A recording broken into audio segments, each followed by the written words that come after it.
I want everyone to know that this episode is going to cover some sensitive topics. Some people might be uncomfortable or get upset with some of the things that are shown or said. So with that in mind, viewer beware, watch at your own risk.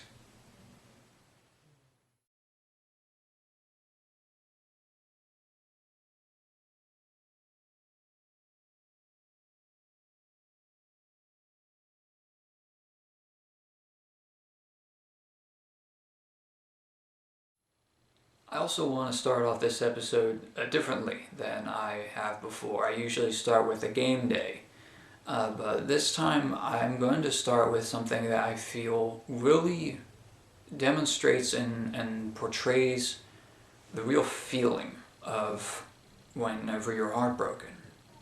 So, let's get started.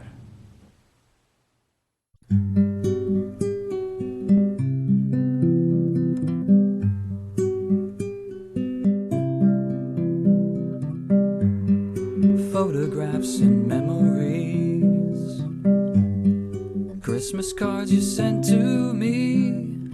All that I have are these to remember you. Memories that come at night take me to another time, back to a happier day when I called you mine. But we sure had a good time when we started way back when. Morning walks and bedroom talks, oh how I loved you then.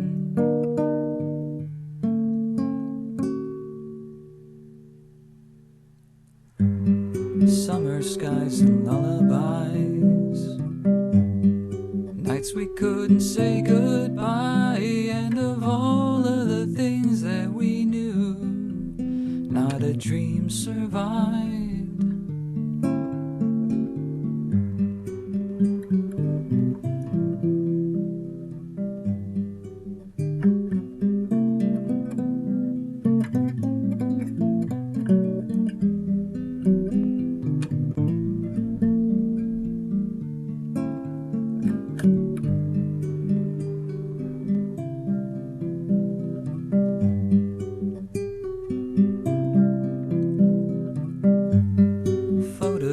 And memories, all the love you gave to me, somehow it just can't be true. It's all I've left of you. But we sure had a good time when we started way back when. Morning walks and bedroom talks, oh how I loved you then.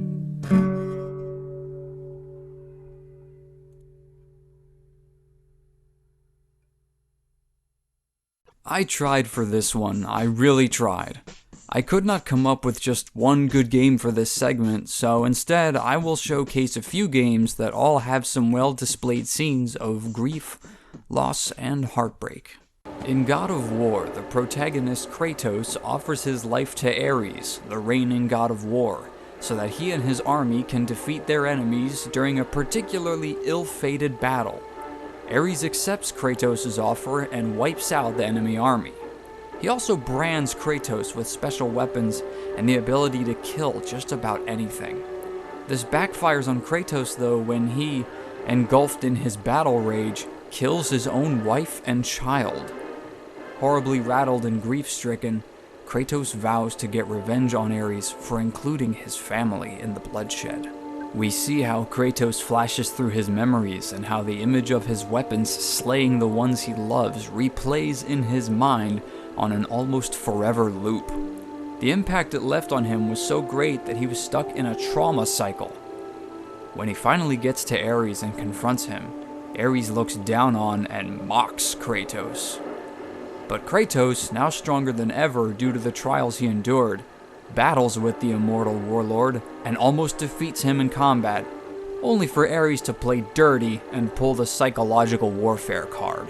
He traps Kratos in a prison of his own mind, where demonic representations of himself threaten to kill his family once more. This time, Kratos defends his loved ones from the onslaught and holds their love close when things look bleak. Where Kratos had once been the sword, he has grown into the shield. There is far more to it than this, but this showed where it hit the hardest. In Pokemon Let's Go Pikachu and Eevee, as well as their original counterparts Pokemon Red, Blue, Yellow, and Green somewhat, the players must travel up Lavender Tower, a multi-leveled graveyard for deceased Pokemon. There we encounter a small Pokemon named Cubone, who searches for its mother. The mother lost her life at the hands of the evil organization Team Rocket. Cubone was at first manipulated into thinking that Team Rocket could help reunite Cubone with its mother, only for them to keep it for their other evil plans. With the help of the player, Cubone is freed from Team Rocket and climbs up Lavender Tower. After journeying up a number of floors, the player and Cubone encounter a particularly nasty ghost. However, the ghost is revealed to be the spirit of Cubone's mother, who grew angry after her death because of what happened. Cubone tries with all its heart to communicate with her, and they share an emotional moment that calms the mother's anger. Just before the two are about to reunite, the mother finally and truly passes on. Cubone is left alone once again, broken from the loss of its mother. But the rival character shows immense heart and steps in to care for it. In Brutal Legend, the protagonist Eddie Riggs encounters and builds romantic feelings for another character named Ophelia. She and Eddie fight side by side to take down the underlings of the evil Doviculus. After an intense battle, the crew's leader, Lars, confronts Doviculus face to face and takes a mortal wound. The crew manages to escape from Doviculus with Lars to get his wound healed, but the wound proves fatal. Suspicion arises that Ophelia might be double-crossing Eddie and the rest due to her less than stellar past.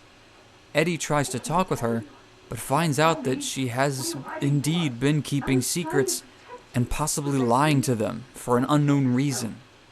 Eddie's trust in her breaks, and they're both left hurt and internally devastated. Eddie handles it with a more aloof attitude, but Ophelia takes it so hard that she turns over to the evil side. She even goes as far as to use the things she learned while with Eddie against Eddie.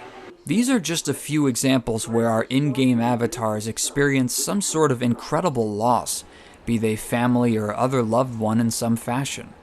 The characters are also usually on the path to grow from these heartbreaks. They continue on because just like how the game isn't over yet, neither are their lives. Neither are your lives. When something traumatic like this happens to a person, it can take a toll on them more than just their heart. It can hurt in various other ways. And because of that, they still need to take care of themselves. They need to make sure that they're eating well and drinking enough water. So let's go get something to eat.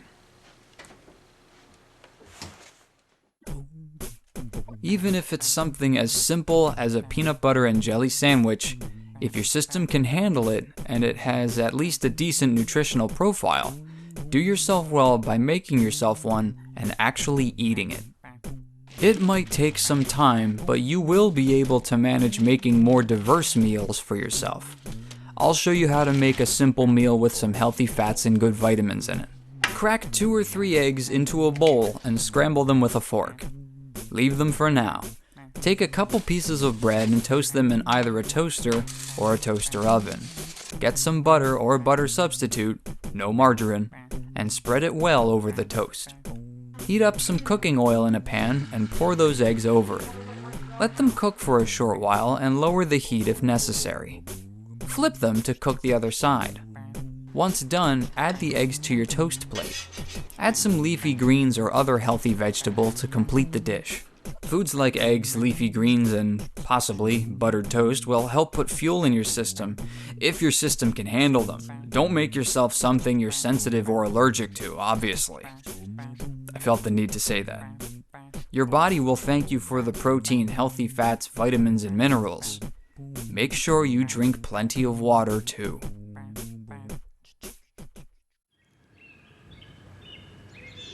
I've had a lot of people in my life who did not end up staying for long. Some longer than others, and for various reasons.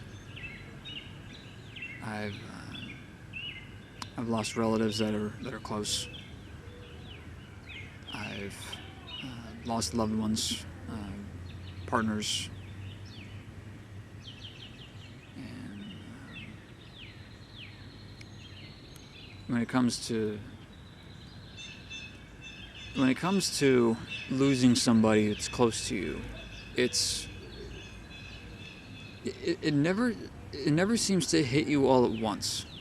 You know, I think to the 5 stages of grieving, which seems to fit with it a lot. Everyone has time that ends up going to each one, DABDA. So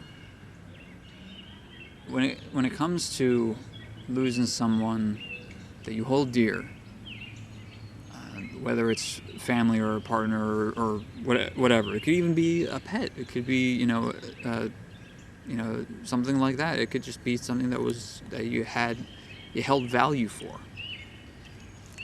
Losing them feels like losing a part of yourself, because you put that value into them, and then whatever the circumstance may be, it gets taken away. And that's a perfectly normal reaction. It's to feel that way, to feel that loss grief. And it doesn't matter what would have happened to cause it, because ultimately the feeling is the same. Everyone has their own ways of processing everything. So when it comes to, like, I lost, this person in my life and I didn't shed a tear, or I thought about it for a moment and that was it, versus people who, oh my God, I lost someone close to me and it wrecked me for a long time. It was devastating. All of that is perfectly normal. It's fine. However you process all of that is how you process all of that. I'll start with my grandmother. She passed a while ago in the winter, and she died in my arms. We were having difficulty with her in the hallway, because she was old, but she was able to walk and move on her own. But then she started falling, and so we tried to help her stay up, but she just kept falling, and we had to lay her down, and we got an ambulance there, we got the police there, but she was not doing well. And the whole time I was holding her up, and she passed. And it wasn't like in the movies. It wasn't, with, grasping at nothing in front of you, gasping for air, and it wasn't anything like that. It was, the breathing was just, this is a little tough to talk about. The breathing was slower. It was slowing down, getting choppier. She wasn't moving a whole lot. And after it was a very short time, may have only been about half a minute, maybe less. It might have been way different than what I remember due to just how everything played out. But she stopped moving. And that was it. The police they surveyed the scene. The ambulance people came, tried to revive her and failed. She was already gone. And that was it. That was it for her. And I was shaken for a long time after that. It still is tough to talk about. It's taken me a lot of both courage and stuttering to talk about it now. But yeah. But then there's also, what if it isn't family? What if it's a partner? And I've had partners in my life, some for a short time, some for longer. And the separations were sometimes amicable, sometimes not. Sometimes it would be their doing, sometimes it was mine. And at the end of the day, even if I was the one to say, I've had enough, this isn't gonna work, it still hurts, I'll never understand when people say, I broke up with that person, and I've never felt better, because even if they didn't satisfy that other half feeling of you, they are a person too.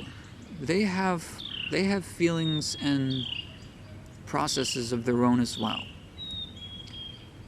Surely there's even the smallest inkling of of empathy for that other person.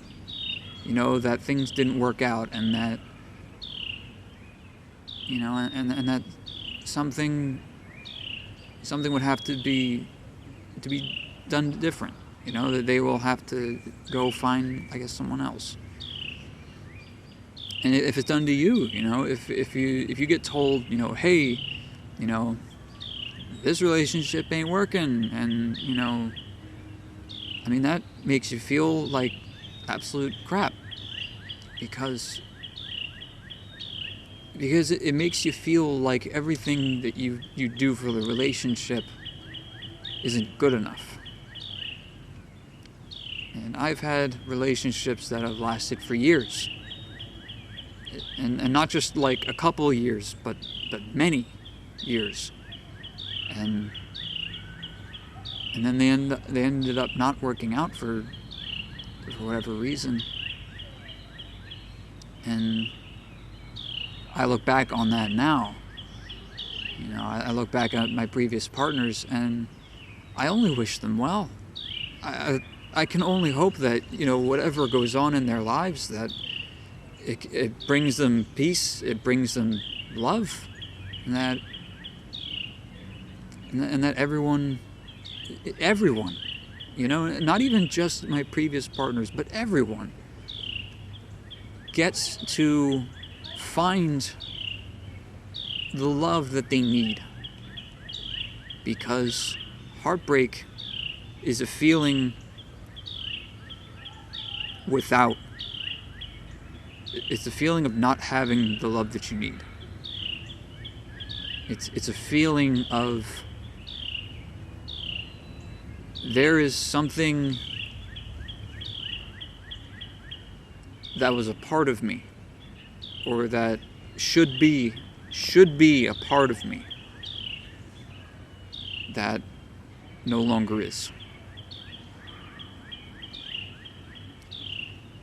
And it's fine to have hopes and dreams during this time.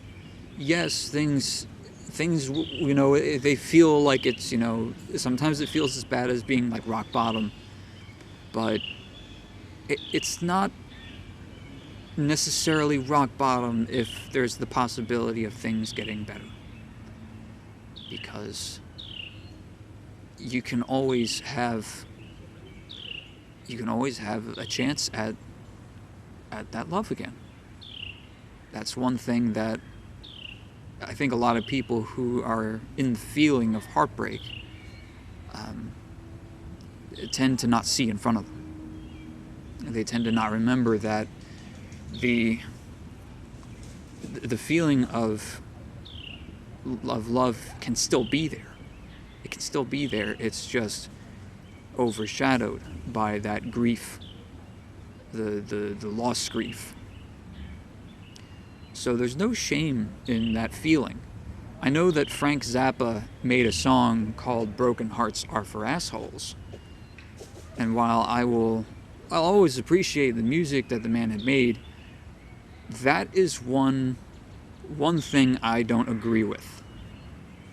Because broken hearts prove that you are capable of empathy for another thing, another being, another entity.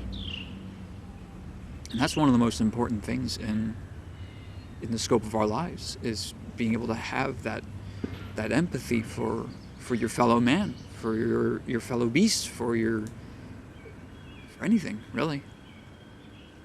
So it's important to note that regardless of what it is that is causing that feeling of loss, that feeling of heartbreak, that it's not unjustified, and that you are not lovable. That is not correct, because you are lovable. Everyone is lovable. There is a part of everyone that deserves that empathy. I've learned much in the time that I've been with my partners, my more recent partners especially. And I have hopes and dreams of, things getting better as well. It's a healing process, really. And that's probably one of the best ways to say it, is it's a healing process.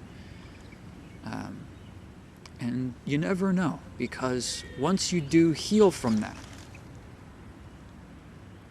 perhaps things can only go better.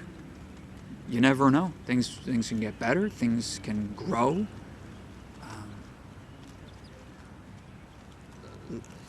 You gotta keep going. Heartbreak is an awful feeling for anyone, for everyone. But you learn and grow from it. You become better people because you learn with the empathy it provides. So yeah. By the way, this was the last segment I've filmed, because I didn't feel like I was able to really talk about all this stuff earlier on with the segments that I was shooting. I was having a lot of difficulty. I was having more like crying spells and general lack of drive. I didn't have the motivation to do any of that. I was kind of stuck in the feeling of heartbreak. So this episode took a while to get everything filmed, and I'm glad that I was able to finally kind of sit down and talk about all that. That I've lost family members, I've lost partners. I've even lost pets and just regular friends, people I've barely known, and it has stirred up feelings, more so now than ever. So all of that is important, and all of that plays a part in who you are, and how you'll get along in life. So yeah, it stinks. Yeah, heartbreak stinks, and I wish no one would ever need it, ever. But if you do feel it, if you do become engrossed in the feeling of heartbreak, know that you will be able to do better, and you will be able to grow from it, and you will be able to become a better person than you ever thought possible.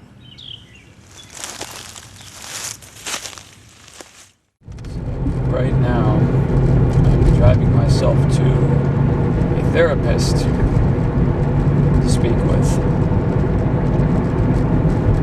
because I'm not ashamed to admit that if you sometimes need help, that it is okay to get it. It is okay to reach out and talk to somebody. They're there for a reason. They're there so you can talk with them, relate with them, and help work you through all these issues. So please do, if you feel like it will help, and it will help, go and talk to somebody. I just got done speaking to my therapist, and having told them what was going on, and telling the events, I do feel like it was good to say all that and to talk to somebody, because being able to bounce that kind of stuff off of someone else who's able and willing to listen, regardless of whether it's their job, or if they're getting paid to do it. They don't have to, but even if they are, it still is good to connect to somebody, to try to connect to somebody like that. So yeah, I feel like this is a good thing, and that if you do believe it will help you in that case, or if other people could look at it and say this could help you, see about doing it. Don't just completely write it off, so saying, oh, I don't need a therapist, I'm totally fine. Yeah, I mean, sure, you might be, but still, at least consider it an option, that the option is available to you and you have the choice to take it. Hey, Angel. What's wrong? I had a fight with Emory. Oh, that's no good. What were you two fighting about? I can't even remember now. I'm sorry, Angel. Do you remember what you both said? He said I was manipulating him. I was lying. And he said to leave his room. Well, no, he didn't say it. He screamed at me. Oh, yikes. He must have been pretty upset. It sounds like he got carried away with his emotions, but that doesn't make that right. What did he say? What did he think you were manipulating him or lying to him about? I wasn't lying. But we're manipulating. I believe you, Angel. It's okay. I'm not judging you. What did you tell him? I told him I hated him. That they didn't love me. But I also told him that I love him. And that it was the most awesome ever. This isn't the only time this has happened, is it? It's not. Angel, someone being told and shown that they were both loved and hated by the same person, especially at different times. It can be incredibly confusing. I know that you are sometimes rough around the edges, but you might have been accidentally hurting his feelings, and maybe making him insecure with those kinds of words. Did he tell you at some point that you were being hurtful? Yeah. You weren't aware that you were doing that, were you? It sounds to me like he was also not aware of your issue whenever he told you to leave. You both did not know what the underlying issue here was. Maybe. Angel, Emory loves you. This fight might have put a big rift between the two of you, but he's not the kind to hate someone or purposefully hurt them. But what if he did try to hurt me? Like, on purpose? You would know if he did, and you could hit him far harder than he could ever hit you. Now remember, Angel, I wasn't there whenever this whole thing happened, so I can't say exactly what was going through your head or going through his head whenever the fight was going on, but it sounds to me like it was a misunderstanding that escalated, exploded, and left feelings hurt and trust damaged. Neither of you knew why the other was behaving like they were. You didn't know where his anger was coming from, and he didn't know why you were saying hurtful things. It will be okay, Angel. Once you and Emory have had enough time to process everything, you two might talk about what happened. If you do, maybe you two can reconcile and grow from it. It hurts right now, yeah.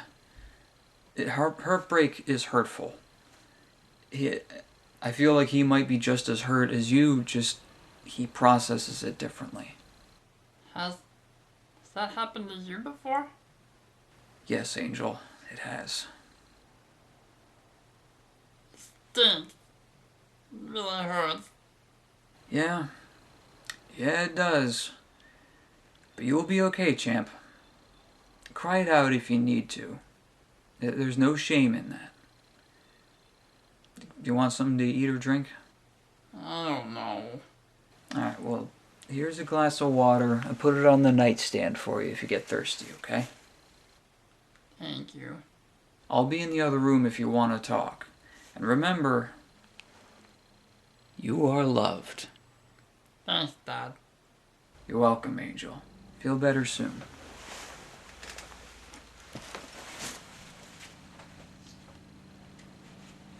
Just thought of Blanky. It's okay, man. It's going. Well, you can talk! Alright.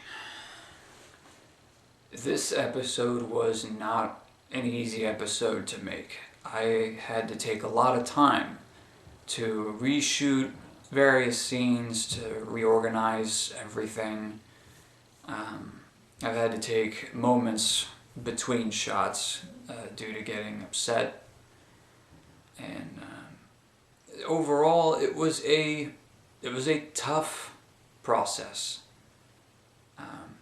So I'm hoping that something will come of this video. You know, I would hope that at least one person, doesn't matter who, can look at that and take something from it.